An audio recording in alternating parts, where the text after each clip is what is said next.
patrimoniaux, c'est 500 hectares de vignes. Le domaine ici représente 10 hectares de vignes.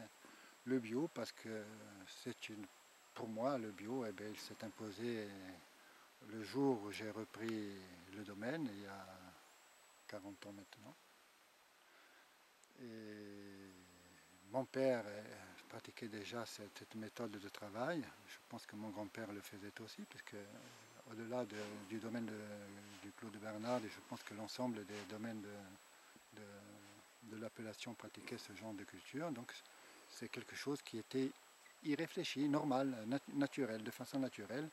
Et aujourd'hui, nous sommes passés à la conversion, à l'officialisation, parce qu'il y a aujourd'hui, je dirais, un enjeu majeur par rapport au développement durable et puis de notre planète et puis de la vie telle qu'on peut la concevoir. Moi, j'ai toujours été élevé dans cette façon de faire et je ne pourrais pas faire les choses autrement qu'en favorisant le terroir et la nature. Voilà. Donc, c'est un peu la base de mon travail aussi. Ce que je veux offrir, c'est l'expression du terroir. Je veux offrir du vin qui ressemble au raisin que je produis.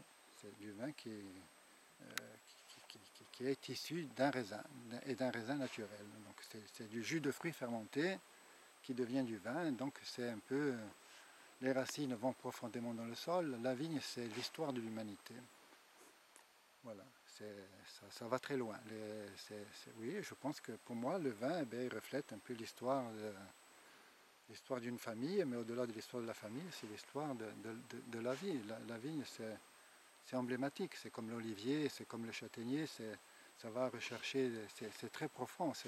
Voilà, pour moi, c'est de la mythologie. Voilà, moi, le vin, ça me ramène à la mythologie, et pour moi, c'est l'expression d'une vie, d'une façon de voir, d'une façon de faire. Voilà. Et je ne saurais le faire autrement que comme je le fais aujourd'hui.